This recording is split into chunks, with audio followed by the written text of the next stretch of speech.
Om Asato Ma Satgamaya Tamaso Ma Jyotirgamaya Mrityor Ma Amritam Gamaya Avir Avir Maeti Rudrayate Dakshinam Mukham Tenamam Pahi Nityam Tenamam Pahi Nityam. Om Shanti Shanti Shanti. Lead us from the unreal to the real. Lead us from darkness to light. Lead us from death to immortality. O Lord, light us through and through, and ever protect us with thy compassionate face. Om. Peace, peace, peace to all beings everywhere.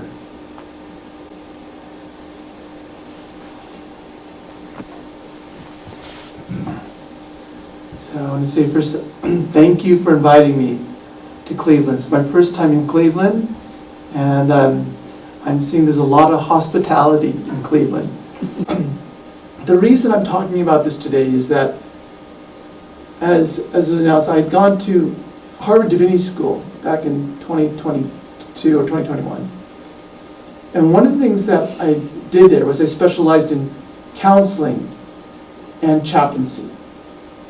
This is helping take care of elderly people, helping people who are getting sick and dying, helping aged people, helping people who are in difficulty. After I did that, I noticed one thing. If you go into a hospital, you'll find various chaplains. Has anybody ever met a chaplain in a hospital? You've been in a hospital, you've seen. Usually most chaplains are Christian chaplains. You'll find also Buddhist chaplains sometimes. There's Jewish chaplains.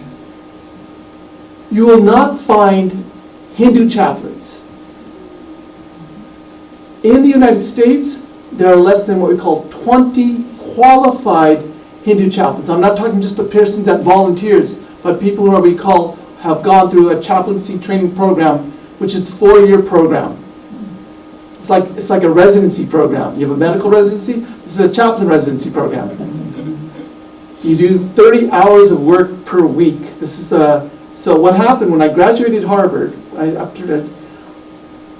went to San Diego, and my professors encouraged me, take the CPE, take the Chaplain Pastoral Experience program, take the program, go do it. So last year, I did the first unit. And what we do as chaplains is we cater to patients. So I worked in a hospital. We worked for about 20 hours in a hospital, seeing different patients. I was working in palliative care. You guys know what palliative care is? It's a group of doctors, a doctor's nurse, social workers, and a chaplain. They're teamed together to help a patient. The patient could be maybe in the dying process. How to help the patients deal with pain and suffering. So I really liked this because to me, it's the essence of Vedanta. In Vedanta, Sri Ramakrishna talks about Jotamat Totopad. As many religions, as many paths, so many ways. When you work in a hospital, you deal with various types of patients from various backgrounds. Christians, Catholics, Jewish, Buddhists, Muslims. And you have to deal with them according to their own needs, according to their own understanding. So what I found is that this type of work really fits in accordance to Sri Ramakrishna's teachings. And what we're trying to do there is if we have that belief that all religions are like different rivers leading to the same ocean, also, then all these patients are following their own unique individual path. And we're there to serve them and help them on their path, not change their path. So I found that I felt at home in this chaplaincy. What happened was afterwards, last year, I worked for UC San Diego in the hospital there. So in UC San Diego, my instructor is also a believer in like helping different religious traditions. So she helped me start a Vedantic chaplaincy in our community. So not only was I working in the hospital, but I was also working in the Vedanta Center. And we had a chaplaincy spiritual counseling that was open to not only our devotees in the center, but open to various people all throughout the United States. So we had devotees who were Hindu, we had devotees who were Vedanta, we had devotees who were not Hindu, not Vedanta, calling up through Zoom, having Zoom appointments for 45 minutes, talking about various problems. The problems that we deal with are what we call Buddha's second arrow. Buddhism talks about the first arrow is when the physical pain that you're experiencing. It's the pain that you're actually experiencing because of the symptoms you have. The second arrow is how you respond to that pain. Your interpretation, your emotional reaction to that pain. So I'll give you an example. One of the patients I visited, her foot had to be amputated. So she went into her, and I met with her. And as we talked, I noticed that she was trying to say, everything's okay, everything's okay. As we opened up a little bit and had a little bit more connection, she started talking about, my foot has been amputated. And then a tear started to drop. And then as she started crying, we learned as chaplains is you don't try to put the tears away. Like sometimes we see people crying, we hand them a tissue paper. We want like fire, we want to put that fire away. You're trained to allow those tears to come out. Because in that tear, she's pouring out her heart, and then she starts to tell me that I'm going to be a burden to my family now. My kids are going to have to take care of me. I am going to be dependent on people for the rest of my life.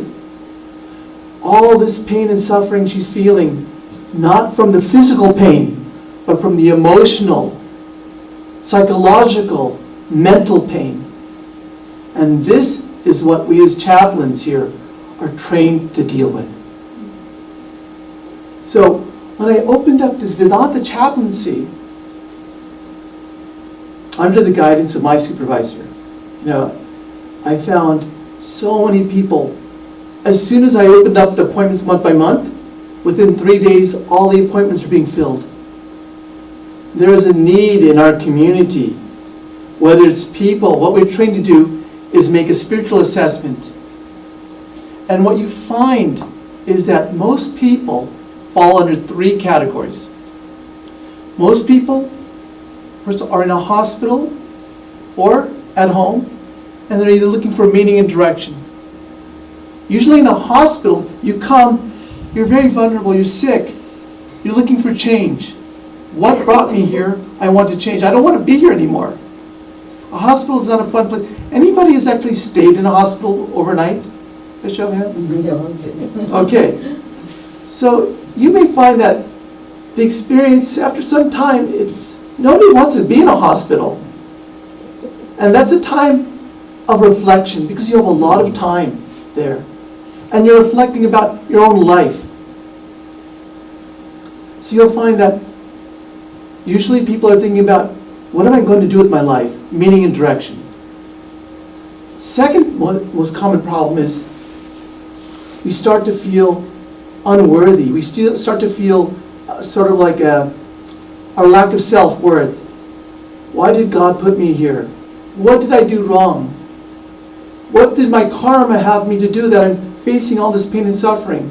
We feel a sense of unworthiness, self-worth. And we're always thinking about others. We're not thinking about our own self. The third most common problem also that comes up is what we call reconciliation. We find then in the thinking that there are people we start to feel that may have done us wrong. We feel that, oh, my children, they don't look after me, or my parents don't love me, my community doesn't support me. We start to feel all this pain and suffering and anger that comes up. So what we do here is we make an assessment. What is happening with the patient? Then, second, we have some interventions. What are some interventions that could be helpful to this patient? Third, what are some outcomes that we're looking for to see if this patient is progressing? This is what we as chaplains are trying to do. So we're going to go into a little bit of this. So, so anyways, this is our Vedanta chaplaincy. We'll be, right now it's closed because our just to give you an example of what we do in chaplaincy, so from the beginning of fall, of September, until until late April, we graduate. We work about 30 hours a week, 20 hours in the hospital. We have about 5-6 hours of class. There's like maybe 7 or 8 of us that get together in the program. We have homework. We'll do verbatims. We'll transcribe an interaction with the patient. Then we'll project that each week. We'll look at our transcriptions. How did we do? Looking at an interaction. Why you said this? What was your intervention? Why did you feel this way? All these things are done. It's rigorous. I was so exhausted. I didn't want to come to Cleveland because I was exhausted and there's so many other things that were happening. So our roof is he convinces you. He won't stop. So anyways, but then I'm spending so much time serving human beings. How do I make this into a spiritual practice? That's the topic of today's talk. And one thing I have to tell you also. If you're serving people, if this is your seva, is to serve Karma Yoga, one of the important things I notice you have to do, whether you're a physician, whatever your people you're working with, you need to have self-care. Why do you need self-care? Anybody? I like to have a conversation, discussion. Yes? If you're not healthy yourself. You can't pour tea for somebody if the kettle's empty. It's a very good statement he's making. What do you think he's saying here? You can't pour tea for somebody if the kettle's empty. What is he meaning by here? You have to love. You have to love like yourself first, then you can love others. Yes, you have to love yourself first before you can. Why do you think that is so? Can I ask you, why do you think that's so? Because if I die, how can I love others? No, means like I have to love first to survive. Otherwise, I cannot love others. Okay. Otherwise, the patient will become the chaplain and I will be the patient. Yes, that's also right. Do you notice one thing?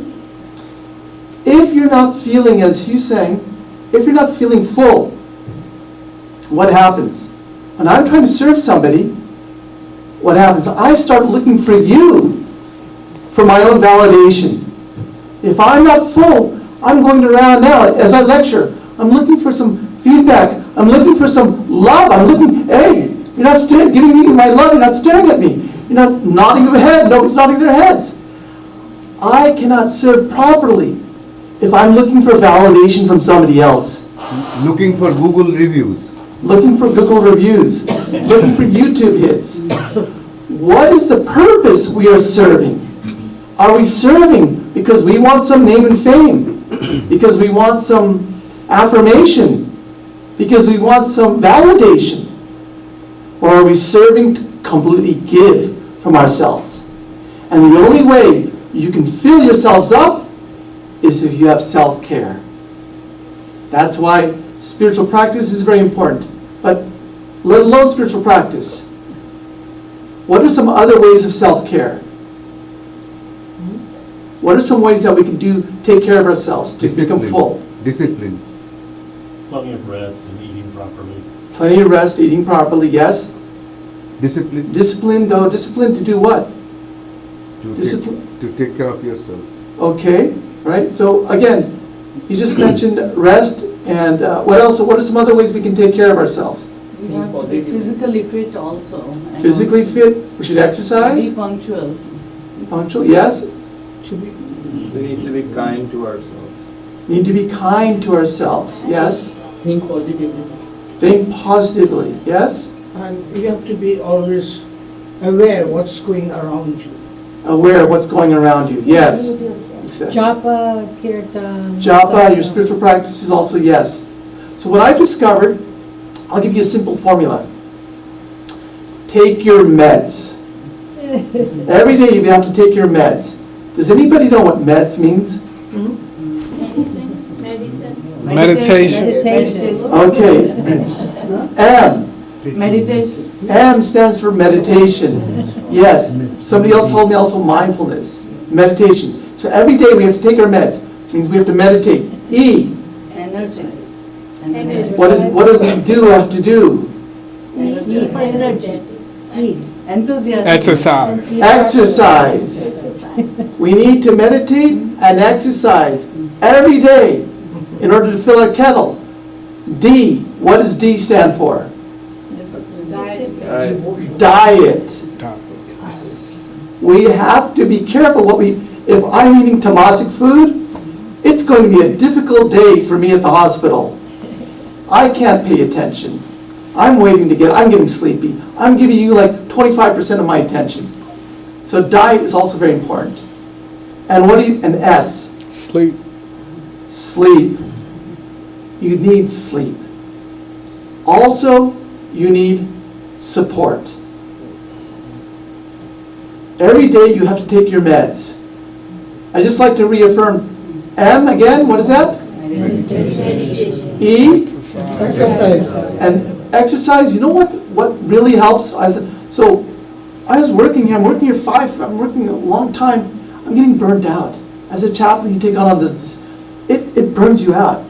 What was helpful for me was taking walks in nature, connecting with nature.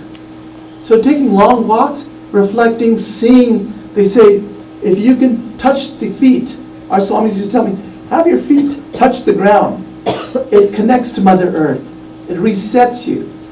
So E, exercise. D, diet. Diet again, sattvic, things you said, that energize you. All right. And S, sleep. And Support. support. Yeah. Support is also a big thing. You know, we talk a lot about praying to God when our problems are there. That's good. But also, from a practical level, we need to find one or two people we can talk to openly and freely with. It's a big relief to just unburden ourselves. So I encourage you, the one thing, being the chaplain that I was doing, the one thing that most people wanted from me was just somebody to talk to. Don't disregard this. Our Swamis, I see so many Swamis, it's a very difficult practice to just keep everything in and let it out to God. That's the advanced stage. Till we get there, let's also have just a few good friends we can depend on and openly share and know that they will, whatever we say to them, they will keep in that space, not gossip out. We have to have a certain degree of trust. And that can only be a few. Okay. So, now, Swamiji, yes. it's easier for you to go for walks in California, but here how will we go in winter? We can't go for nature walk. It's half the time it's snowing. That's true. You're right about that. 6 months we cannot Dress go up and walk go. out. Okay, so you're right. So then the next best thing, I actually, I try to follow his meds when I'm here. So I'm not like the usual Swami. First thing I asked, where's your gym, your local gym? Okay. And they gave me 2 gym passes. Because for me, I find it beneficial to exercise. It clears my mind. I cannot tell you, it just clears my mind. So you have your gym. I went to their gym, Strongville, this big gym. Everybody, it's like a community center. Yes. People come, I see husbands and wives, I see senior Indians walking around the trip. It's a way of connecting. So, yeah, when you don't have the outside, you have your community centers. Okay, so this concept of serving God and man is the concept is actually came from Shiva Gane Jiva Sheva.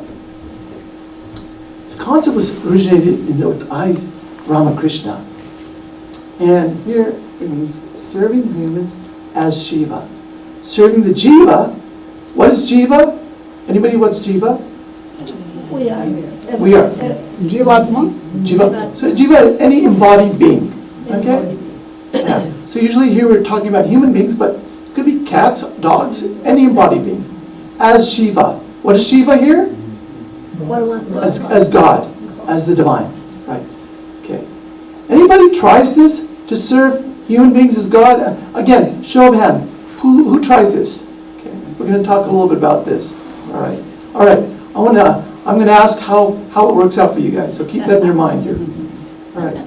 So this concept originated from Sri Ramakrishna, the originator. And in this, Sri Ramakrishna, this is the great master, this biography. He was talking about the Vaishnava tradition, the Bhakti tradition. And when he talked about this, he said that, mentioned three salient points. The first thing he said that in the Bhakti tradition, you should have love for God's name. Name Ruchi.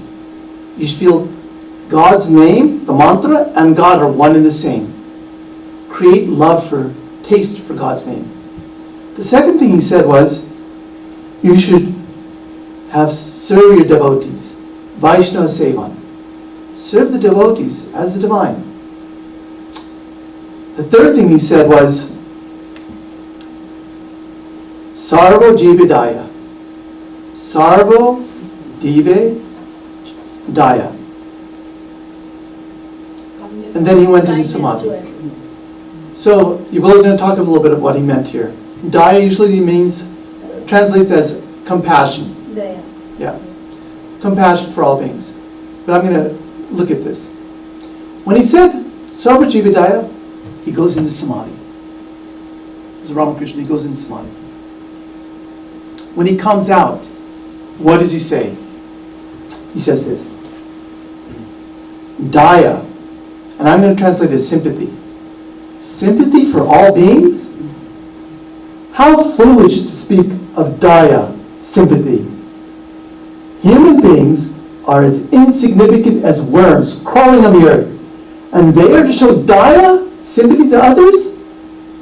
That's absurd. It must not be Daya, sympathy, but Seva, compassionate service to all. Recognize all as manifestations of God and serve them as such. When I look at this statement here, as a chaplain, we're trained to see the emotion behind the words. When I'm reading this, there's a certain emotion that I'm getting. It starts off when Ramakrishna is a little bit irritated. Die for all human beings? How foolish. Starts off from an irritation, he starts building up a little bit to a little bit of a sense of like anger at the end of this. You can see. That's absurd. It must not be Daya, but Seva. Why do you think Ramakrishna was triggered here? Why was he irritated? When we say Daya, our ego is a very big role, saying that I am sympathetic to someone who is lesser than me. Yes. Yes. Anybody else? There's a sense of that, oh, you're tolerating somebody, and there's a sense of condescension over there, I think. Yes. Right. Ramakrishna did not like egotism. So, when he said Daya, to me, what he's saying is, what we translate as sympathy in psychological terms. And sympathy is when someone feels above and is looking below at another person. And is responding in a superficial, shallow way. They're doing it because they just want to feel that they've done their duty, and then they're done. It is a sense sometimes when you feel that somebody tells you that in pain, like, oh, my child didn't get into the university. And then the response, somebody is a sympathetic response, well, that's okay. Your other child got into a good university. It's trying to reframe the situation. How many times, one person was telling me, he goes, I'm a boss. No, an employee was telling me, you know, Swami, sometimes I find myself overwhelmed at work. And I ask my boss for some help. And I tell him that I've got all these deadlines. Is it possible to get some help? And what does the boss say? Oh, that's okay. You're smart. You'll figure it out. That's a sympathetic approach. And we all do this. We all do this. When we don't have the energy, when we just don't feel it's worth it, there's a sense of our own ego that comes into play. What Ramakrishna wanted was a compassionate action response. And in compassion here, what we mean is someone who identifies with the person's pain, truly listens to their unique needs, feels their problem, is empathetic, and then responds in a way that actually helps the person. This is compassionate seva. This is what Ramakrishna wanted.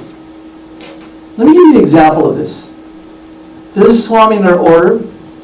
He passed away in the I believe in the early 70s or late 70s or early 80s. Swami Muktananda.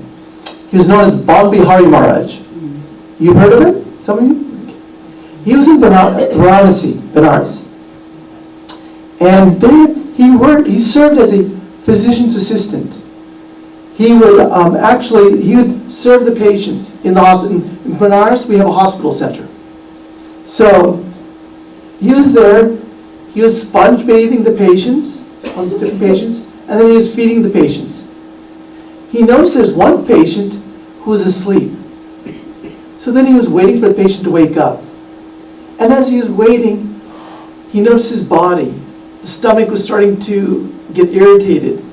And his mind said, you haven't had anything to eat since 7:30. You only had a cup of tea. It's now 2:30. You're getting hungry. And he's thinking to himself, the body's getting hungry. But he said, no, the patient needs me. So he waited till about 3:30, till the patient woke up.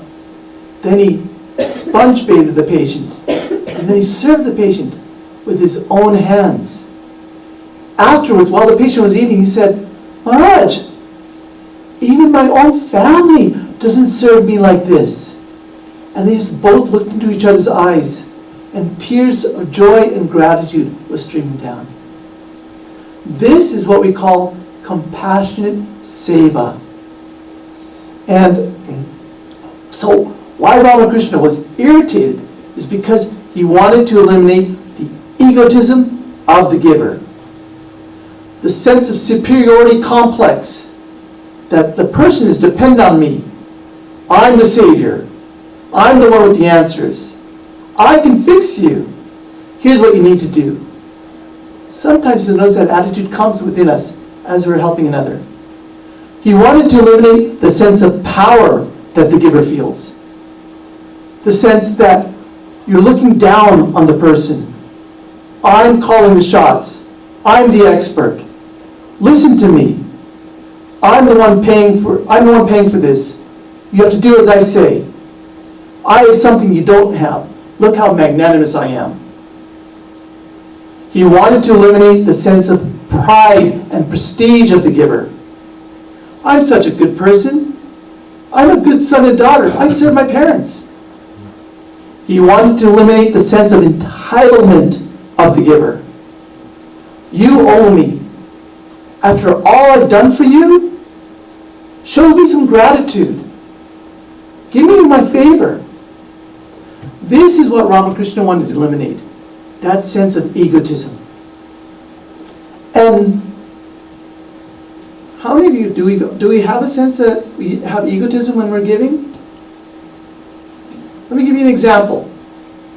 Sometimes you hold the door for someone to pass through. They're a long way away, you hold the door. They pass through. Maybe they don't even say thank you. Maybe they don't even acknowledge you. How do you feel? You don't feel good. You have to ask yourself, am I doing it for the divine, or am I doing it for some gratitude? We have to look deeply into ourselves. Spiritual life is unpeeling the layers of the onions, and there's subtle things that are hidden within us.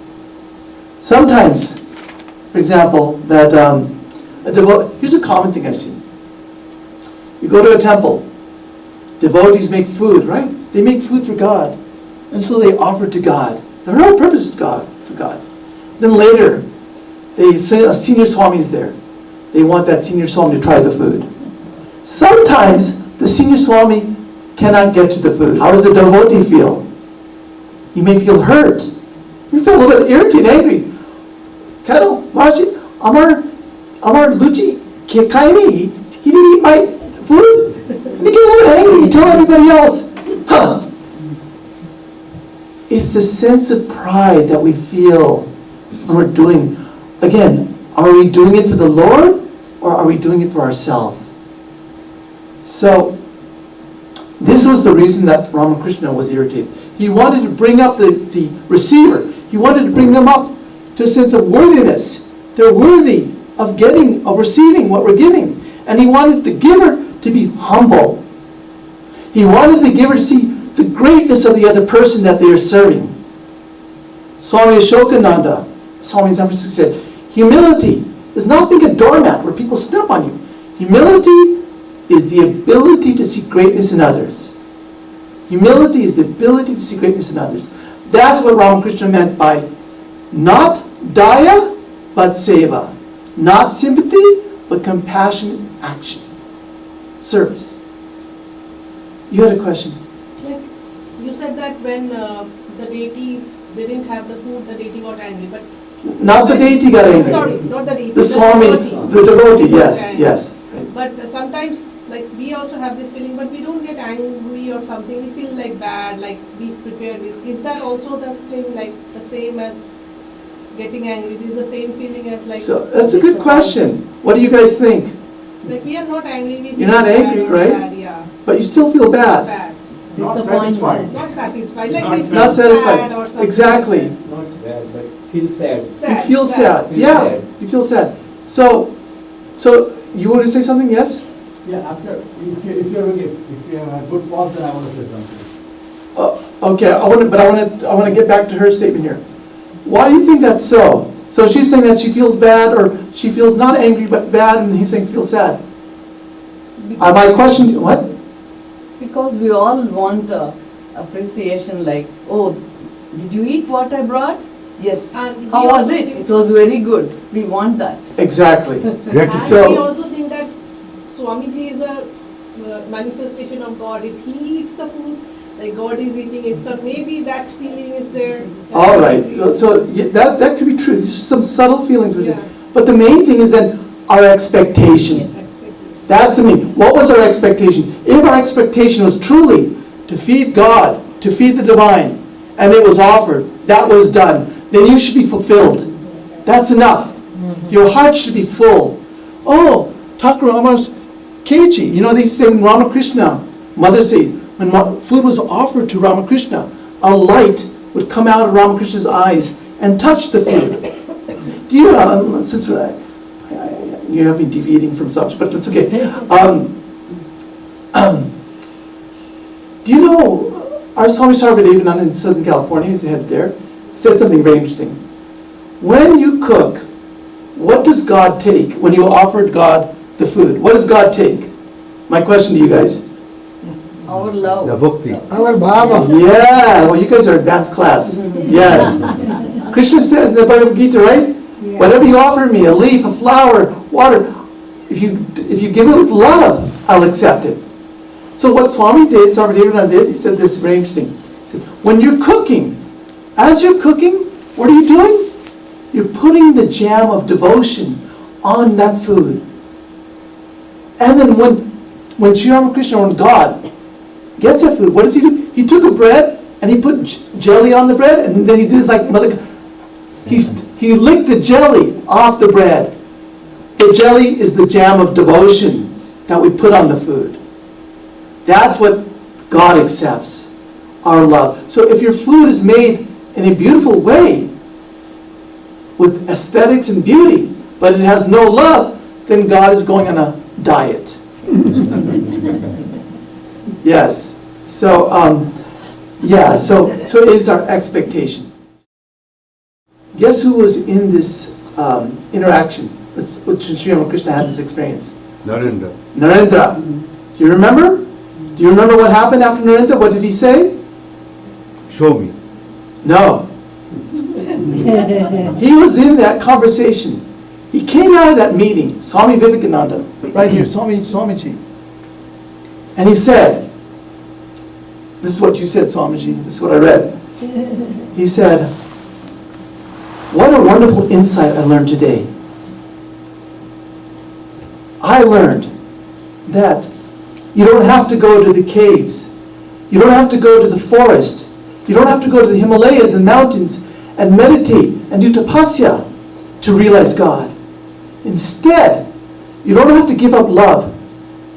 You can stay right here in society and serve all the human beings as God. So what happened? The insight then is that, this is a nice poem.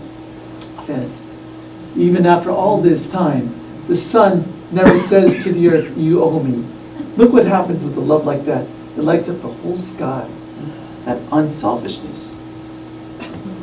So what Swamiji was doing was unpacking what Sri Ramakrishna said.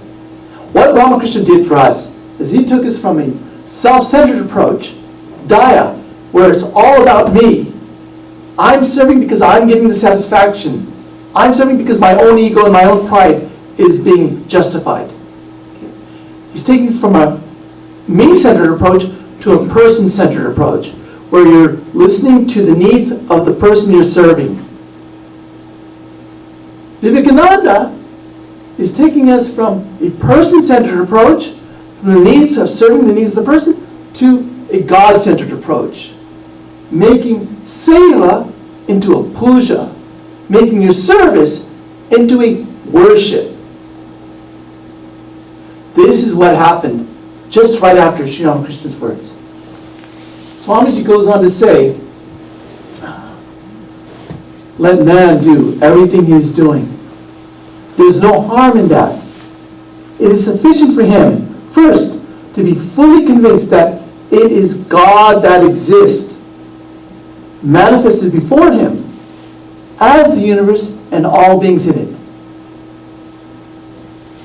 Let's just digest this. What Swamiji's doing here is he's setting us up a template for how to do karma yoga, how to serve the divine and human beings. First he's saying, whoever you're serving, whoever, from a patient to your mother and father to anybody, know that they are God.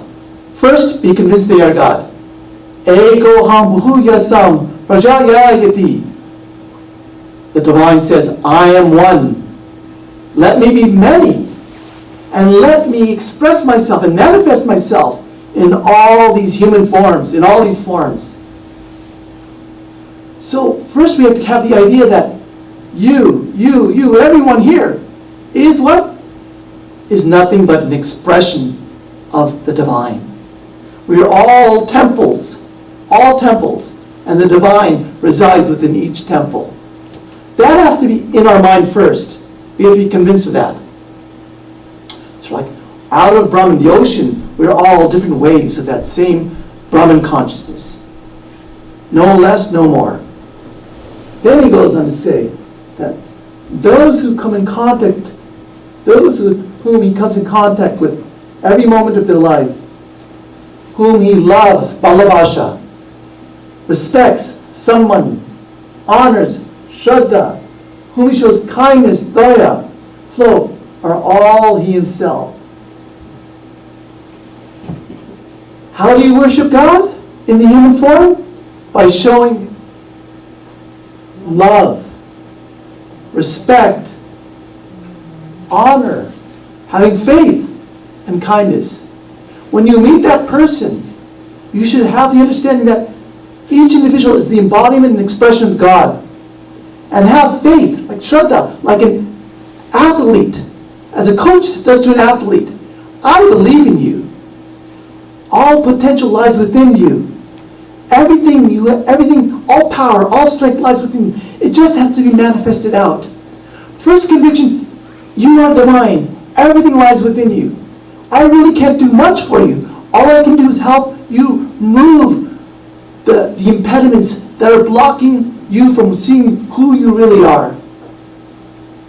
You are the Atman. You are divine. So that's what he's telling us to do. This is the template now. In every interaction, we should have these 4 ingredients in our interaction when we're serving.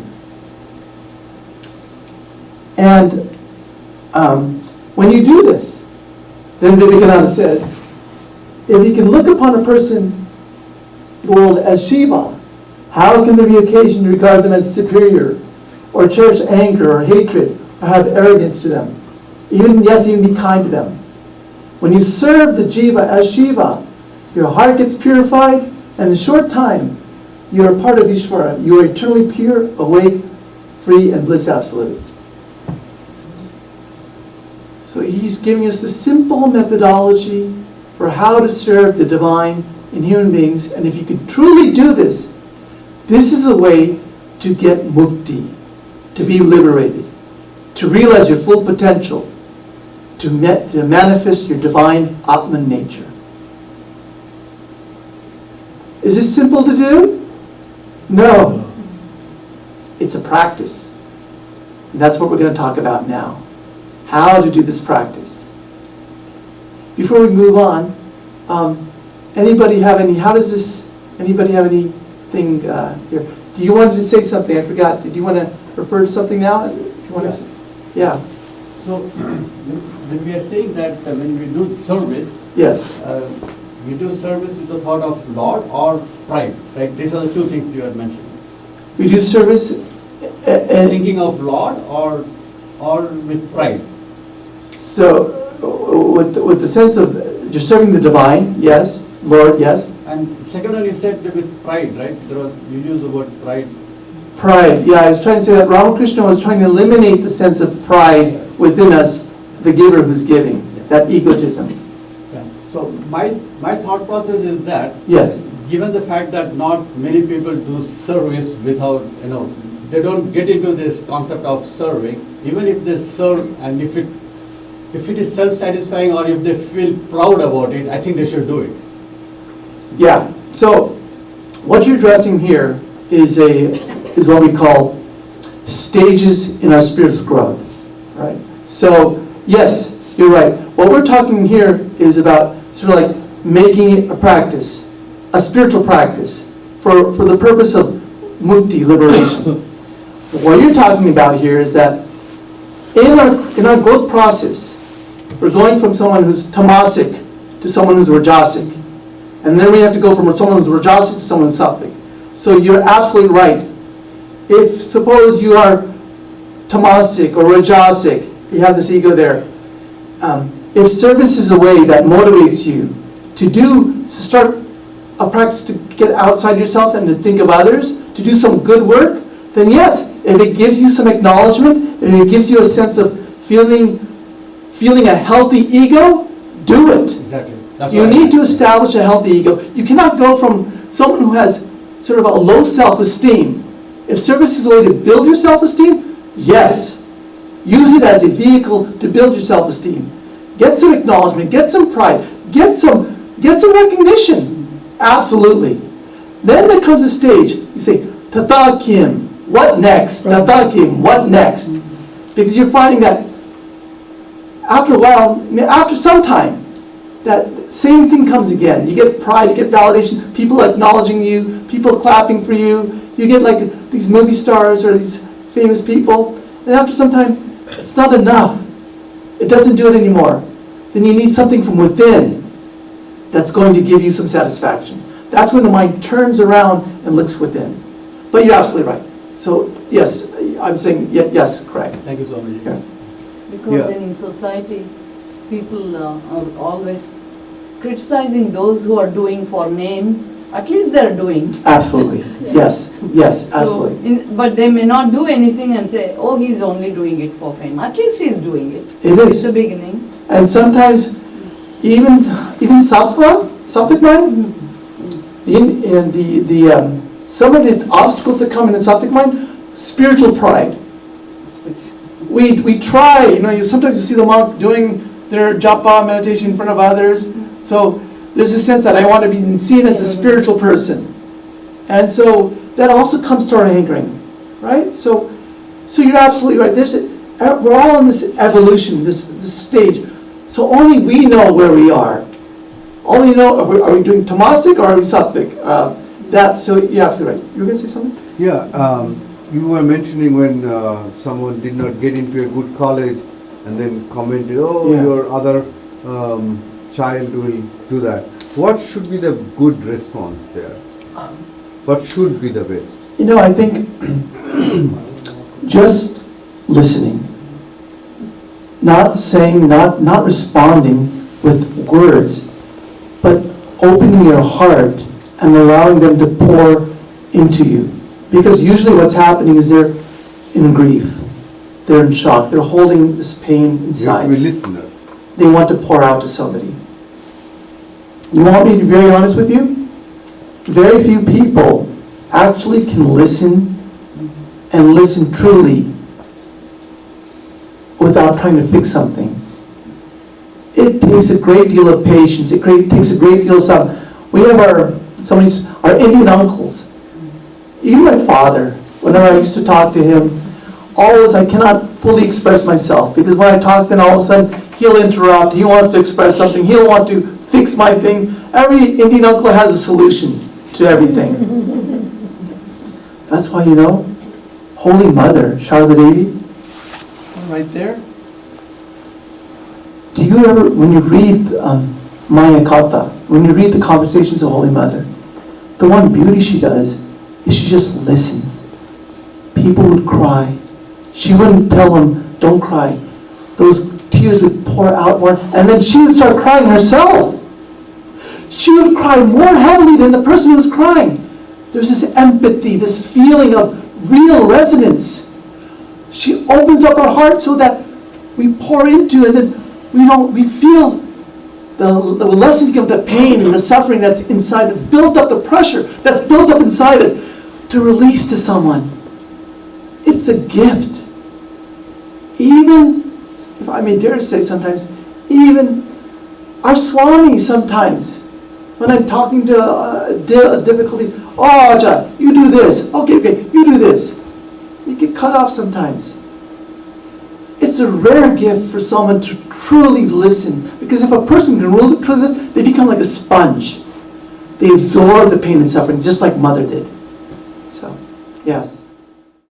Is the person receiving the service. Nara was Swami Vivekananda. Narayana was Sri Ramakrishna. Nara was Arjuna. Narayana was Krishna. Nara is the person, the chaplain. Narayana is the patient. Narayana, the worshipper, Nara. You are God, God. Nara is serving Narayana. When you serve God, Narayana, in the image, in your shrine, that is the same Narayana that you are serving in the human being. We may call it Rogi Narayana, the sick patient Narayana, but it is God who has come to us in these different forms. All of us are different manifestations of God. And when God comes to us, the person who is serving is Nara. The person who is receiving the service is Narayana. Is that understood? Yes. All right. So what I want to do today is sort of like change our, is it neuroplasticity? Change our connection that God just doesn't exist in the shrine. God also exists as all of us. And when you serve God in the shrine, you can also serve God in its human embodied form.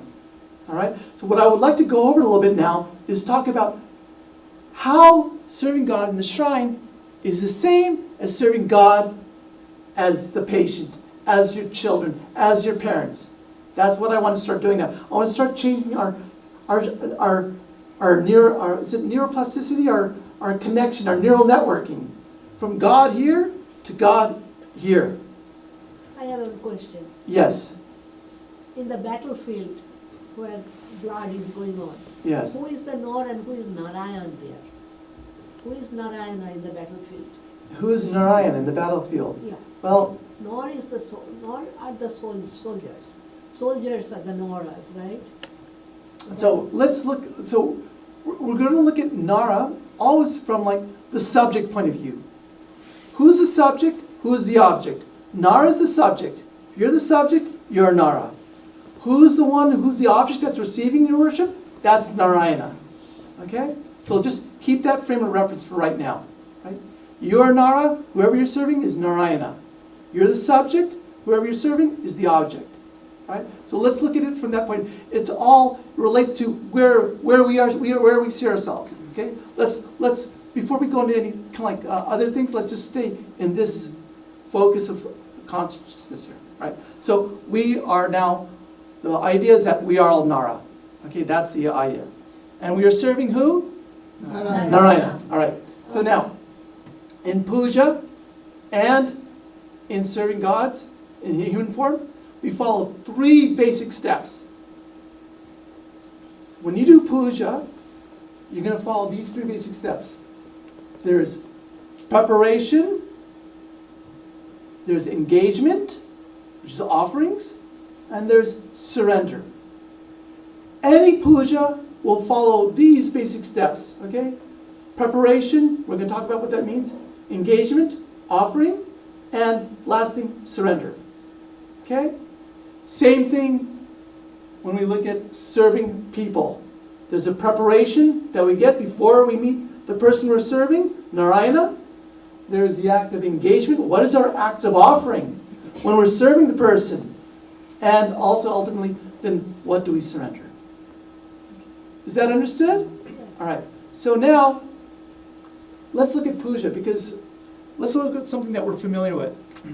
When we do puja, I'm going to basically talk about puja from the Ramakrishna order, and I think it's basically be similar to most everybody's puja. So in puja, there's what we call the preparation. And in the preparation, I've listed 5 steps. Now, there's many things in puja, but I just wanted to talk about things that are most essential, I feel are most essential, okay? So these are the most essential that I feel. The first step in puja is shosha, purification. We're going to purify our senses. We're going to purify the different senses, sight, taste, sense, smell, touch, so that what we see is divine. We see the one consciousness everywhere. What we hear is divine. We hear that eternal Om, the Anahata, Dhwani sound everywhere. What we feel, touch, what we feel is divine. We feel the grace of God's breeze blowing on our skin. What we taste, what we smell, everything should trigger us back to the divine. Take us back to divine. The second thing is the sankalpa. Whenever you do a puja, you should make a sankalpa. A sankalpa is an intention. What's the purpose of our puja for? In the Ramakrishna tradition, so we do a general sankalpa. And that sankalpa is usually that, is basically to remove the impurities within us, and we ask, give us knowledge and devotion. This is a general thing. We're also asking, may this worship bestow health, happiness, and fulfillment to one and all. We're asking for everybody to be joyous. So what's the intention of what you're doing? The next step is what we call Buddha Shuddhi. Does anybody know what Buddha Shuddhi means, actually? Buddha Shuddhi. Means purifying the elements. We are made of these elements, so we're going to purify ourselves. Sort of our own karmic software. We're going to burn that karmic software up. So the things that we come in with are samskaras, all these different things that we believe about ourselves, we think about ourselves, our attitudes, we're going to burn that up. Empty ourselves out. Okay? Let me just finish the next one. And then, what do? We go jivanyasa, which is we're going to invoke the divine presence in us. We're going to empty ourselves out, and then we're going to invoke our own divinity. There's a saying in puja, Devam Bhutva, Devam Yajet.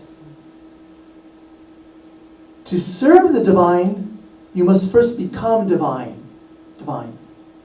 To worship God, you must first become God.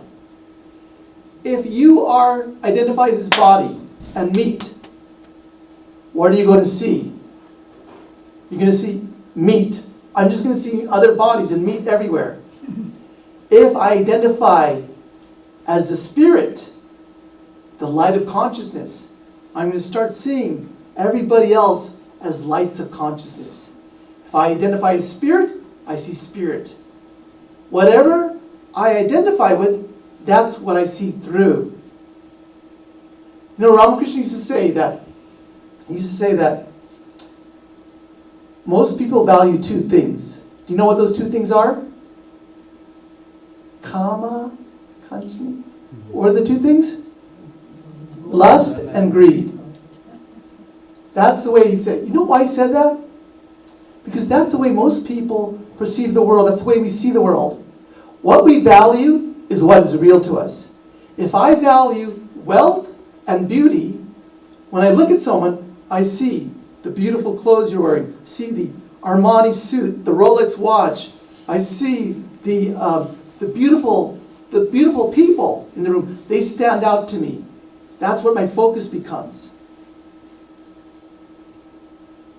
If I start to see, I value beauty, I value spirituality, then when I look at a photo, I may see the mountains as opposed to the beautiful people. I may see a smiling Swami or nun, and you see their beautiful face. That comes out to you. That comes into your focus. What you value, that is what your focus is. Change what you value, your reality will change. So, what we're doing then is we're invoking the divine within us so that we feel we are divine. Once we feel we are divine, then the next step is recognizing the divine presence in others. Recognizing the divine presence in the image. So, you'll see that in what we do here in the Buddha Shuddhi is that we'll do a meditation. We're actually going to do this in the second half. We're going to take you through this meditation process, burn out the karma. We're going to then do the jiva nyasa. We're going to invoke the divine presence in our heart so we feel we're divine. And then we're going to then in puja, we actually do some mudras to also invoke the divine presence in the image we're worshiping. That is normally what we do. Is the first step of puja. So, how does that sound to you? Anybody? We had one person who had that question. I forget. Oh, you okay? You're good. I was confused between the first step and the third step. Could you clarify a little bit? The first step meaning the Shaucha and Buddha. Yeah. So these can all be considered purifications. But what we're doing Shaucha here on what we're doing is like in the beginning we're starting to we purify our external senses. So the external things we're purifying, and then the Buddha Shuddhi is more the internal software of ours. Anybody else have any questions? Is this understood? I want to make sure you guys understand that before we begin. We also take the water 3 times and Yes. say Om it's going Vishnu. for the Yeah. Keshavas, Narayana. Yeah. So there's you're right. So there's many things. Purification, I mean. Right. So all that is under purification. Yes. Right. So I only put some limited things. Yeah, yeah. But you're right. You're absolutely right. So maybe we'll do this as a guided puja. We'll all do this together. Okay. So that's the idea. Okay. The idea then is basically purify the senses, What's my intention in the worship? Empty myself out, invoke divinity within me, and then recognize that divinity in the image that I'm worshiping. That's it. Okay, puja. Then we'll do the offerings after that. Now, That's the most important thing you're teaching us, Swamiji, because many people think it's a ritualistic worship and there is a nonsense, to be honest, many people especially. It's because the intention and all the steps are not followed. So it is very great that you are teaching. right, yeah. There's a whole science to puja. Puja really benefits the pujari, to be honest with you. So what we do in San Diego is we do a guided puja. Every day we do we do a simple guided puja where we do like call response type puja. And so because by doing it, you become divine. Puja is in the act of doing. You have to do it. You may not feel it in the beginning, you may not feel it, but it works on you. It works on a subtle level until when you change the software inside, then the hardware outside also changes. Your attitude. You had a question. Puja is worship? Puja is literally defined as worship. Yes, correct. Yeah. Thank you. So now, I had to do some thinking. Normally, when we do karma yoga, serving God in human beings, normally the Swami say, well, think of the person as God, and then serve them as God, and then afterwards give up the fruits of your action to God. So that's the idea. And I was thinking, that's nice, but how many of us really do that? So you see these evolved souls who they're natural, spontaneously seeing God everywhere and serving, like Swami Muktananda. But what's the way that we can do it? That's what I was thinking about. So the way that I thought about it would be here, in the preparation stage, before you meet the person you're going to serve. Let me start off with this. When you're doing serving God in the human being, you have to take it as a practice. And what I mean by a practice is that you guys meditate, you do puja, you do prayer, okay? You do that for a specific time. You make that a practice with full concentration and full effort. When you serve God as human beings, I'm not saying that to go serve God as human beings and just do that the whole day. That is not a practice. A practice means that I'm going to do something for a short period of time with intensity, focus, and concentration. That's a practice. So what I mean by really making serving God in a human being means I'm going to take a few moments, it could be 10 minutes, and I'm going to try to serve the divine in my husband, in my parents, in my kids. I'm going to make this a practice. And just fully focus for, like, say, a few minutes. You'll build up that muscle, but you start off with something small. So what I'm saying is do this with intensity, all right? All right, so here we go. So first thing I've discovered is that what you do is you want to ground yourself and center yourself. When you come to meet someone, I cannot tell you sometimes how when I'm a chaplain, and then I was there with a patient, and there was a patient I remember who was this Christian patient who had less than 2 weeks on hospice, and he was in the final 2 weeks of their life. The time I came before, I had a good conversation with them. We talked about, I gave him a picture of Christ, we did the Lord's Prayer, and I really connected, and we talked about what he thought heaven was like for him. In this meeting I had with a person, the TV, these rooms are like 2 or 3 patients in the same room. There's a TV going on in the background. The patient was not as responding as I would like. I kept trying to talk to him. I tried to tune the TV out. The patient wasn't responding. I was getting a little bit irritated in my interaction. I couldn't make the patient feel better about themselves. And I left the room feeling frustrated. And I had this heaviness to me. And I felt the sense of just like incompletion. I may not see the patient again, and who knows if they're going to live again. And I feel like I didn't do my job. I felt a little angry at myself. I felt angry at the other people in the room also. And so I felt frustrated. Then I'm going to see another patient. And I remember I'm taking this energy with me before I go see this patient. What can I do? So this is what. So you need to ground and center yourself. And one thing, everybody's going to have a different way, but let me just give you one suggestion. In this situation, what I found is that one way of grounding and centering yourself is to basically, how do you bring yourself into the present moment? That's what grounding is. What was happening to me, I was ruminating about the past. Or sometimes I think about the future. I'm anxious about the future, or I'm ruminating about the past. I'm carrying some scars, this baggage with me when I meet the next patient. When we meet the divine, we have to let go of the baggage and be present for the divine. You're coming to see the Lord. You have to be completely present. So what I discovered when I asked about this, one person told me, when you're feeling that way, simple technique is exhale. When you exhale with your mouth closed, exhale the energy, the tension, whatever you're feeling, the tension, the energy, the negativity, out through your body, out through your legs, into the ground. You exhale, full stomach, exhale out, feeling the tension being released out through your body and into the ground, into Mother Bhumi, into Earth Bhumi. When you inhale light into the heart. Exhale, out. Some even put like you're planting roots into the ground, letting go of the negativity, feeling it out through your body into the ground. Inhale. Inhale the nutrients, the divinity, the light into the heart.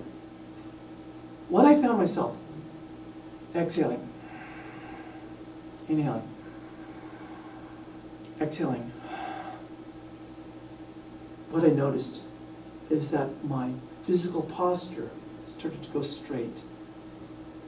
Do you know what Tadasana is, the yoga form? It's tree pose. Physically, I started becoming straight. This breathing, my mind started stop reflecting the past, started coming into the present right now. I became alert.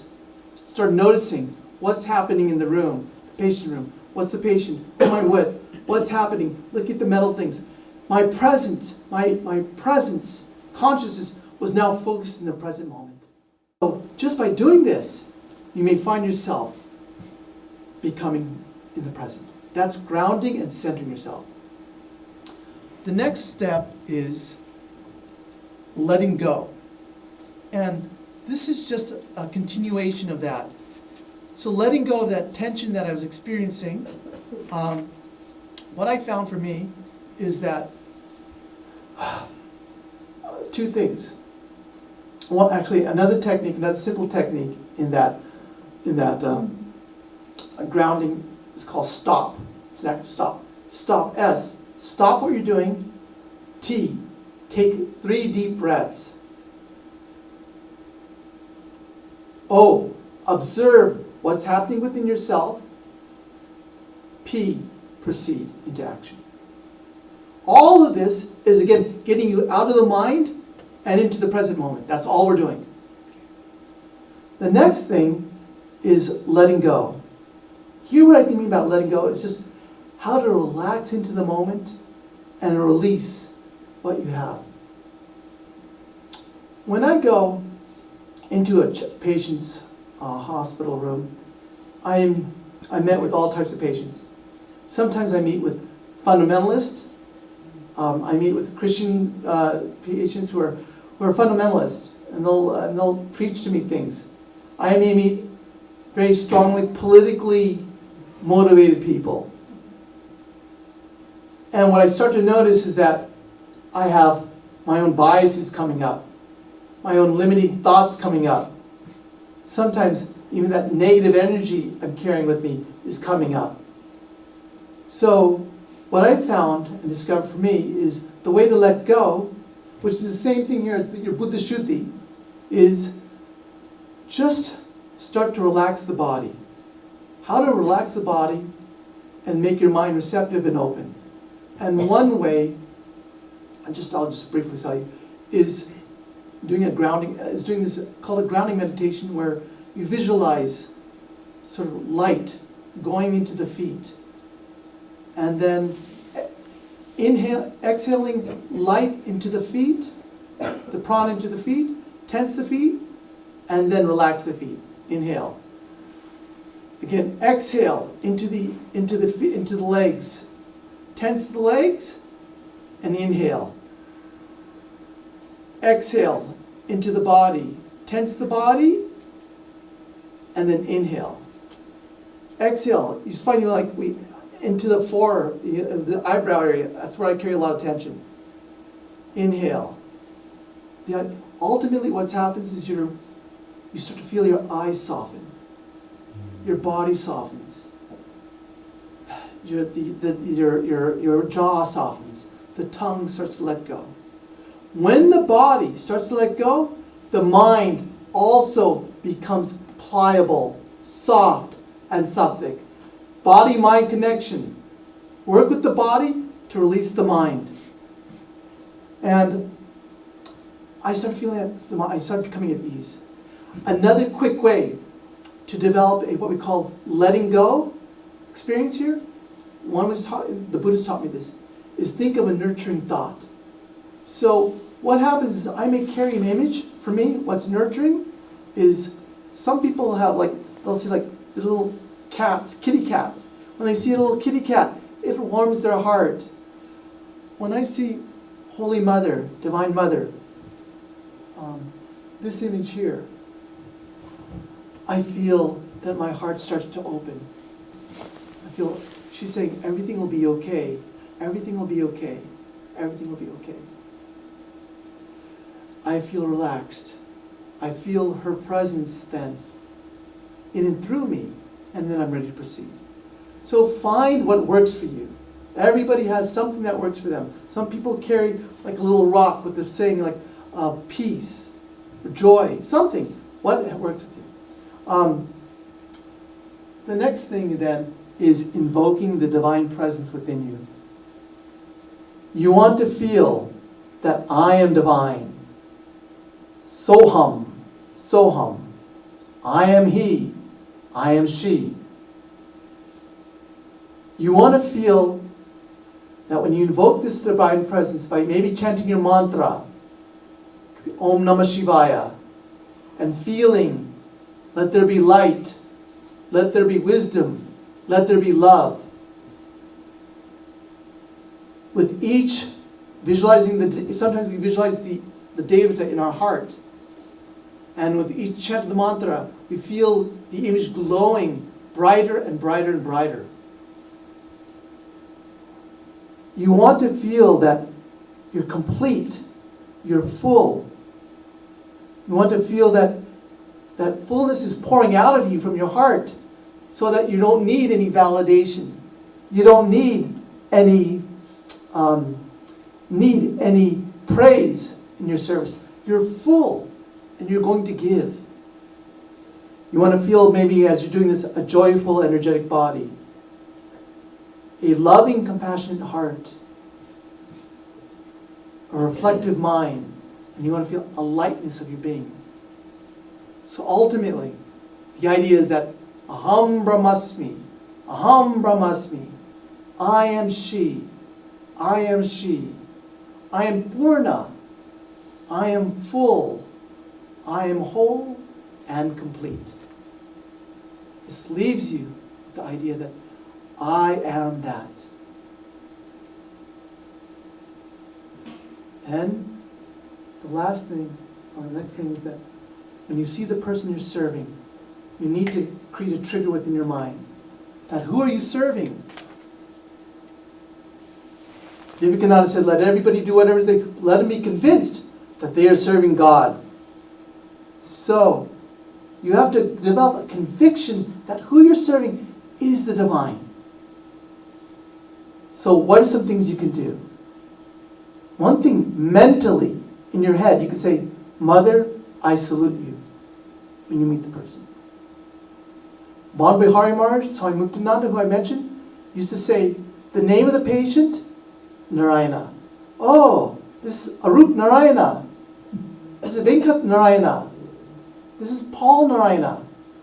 he would associate the name with Narayana, God. He'd call everybody that. And, physically, we can say sometimes, Namaste. Again, the divine in me salutes the divine in you. But I think a very practical way is this. When you come in to any interaction, I used to do this, like say, thank you. I want to thank you for meeting with me. I want to thank you for taking the time to speak with me. I want to thank you for opening up and sharing with me. Beginning with that, using thank you as the key to open the door of the person you're going to meet. Because you're going into their inner sanctum. You're opening the door to the divine within them. So by saying thank you, you're ringing the bell before you enter the shrine, because you're going to meet the person in the most vulnerable space, into the divinity. They're going to share with you. So you should be saying, thank you mentally, for giving me the opportunity to serve you. Thank you, Lord, for taking the time to be with me, for giving me this opportunity to serve. So I use this, not saying thank you at the end, which can be done, but also saying thank you in the beginning, as a way to taking the key to unlocking the divine within the person. Remembering you're serving God in this very presence. And ultimately then, the last thing we do here is a sankalpa, an intention. What is your intention for serving this person? Oh, and by the way, this one here, this recognition ends with Tat Tvamasi. Mentally, you say that. Tat Tvamasi. You are that. Previously, I invoked Aham Brahmasmi, Tat Tvamasi. And now, what's your intention? What's your purpose in doing this service? Do you have a resolution? Is it completely selfless? Or is there some hidden agenda? So I'm just giving you one prayer that one Swami used to tell me. He's Swami Harinamananda of France. He said, "Oh Mother, I have to act, but please see to it that what I do is in accordance with your will. I have limited knowledge of what I should or should not do in this situation. I can't see the ends of my actions. So you please see to it that what I do is for the welfare of myself and the welfare of this person." In this intention, we're setting ourselves up so that we can become an instrument of the divine. So that we don't have to take the responsibility for the outcome of what's going to happen. It's God's outcome. I'm only entitled to the service. You can just simply say that, please give me compassion, Lord, give me compassion, intelligence, energy to serve the person in the best possible way. One of my Christian chaplains used to say this, the Lord Francis prayer. Lord, where there's hatred, let me sow love. Where there's injury, let me pardon. Where there's despair, let there be hope. Where there's darkness, let there be light. And where there's sadness, let there be joy. So all of this is just simply a way of saying, Mother, let me be your instrument. And you'll find in different encounters, different things are needed from you. I remember one day I was in a bank teller and I was waiting for like 25 minutes. And there's only one bank teller. And I was the one person in line. And I was waiting, 10 minutes, 15 minutes. I thought, sometime we'll get another teller here. 20 minutes. I remember at 25 minutes, I was getting aggravated.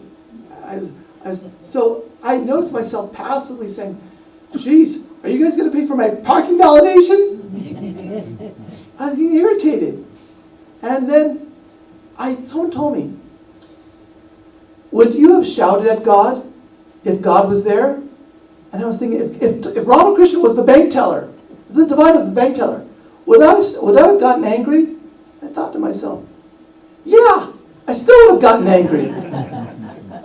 And then I thought to myself, what does it mean to serve the divine in this person? It means that Vivekananda said we should show respect, honor, we should show kindness. So, is there a way I could have expressed my message to God about my impatience in a respectful, kindful, in a courteous way? That's how we should have interacted with the divine at that time. He's an alcoholic. He loves prostitutes. He does everything that we cannot think of doing. But yet, he's so beloved by Ramakrishna. Why? Because he's authentic. He's sincere. There is no hypocrisy in him. So one of the things that I've had to learn in myself is I've had to learn all the subtle hypocrisies that I have been carrying, that sometimes I don't even know I'm holding on to. And they come out in the interactions. Things that we think, this is a good thing I did. No, were you really meaning it? It's unpeeling the onion. So, the supervisor will help kind of go into these layers within you and start making you look. Are you really surrendered? Are you holding on to certain things? There's still some pride, some subtle sense of you want to be seen, good boy seen. Anyways, we can talk about this later. Need a break.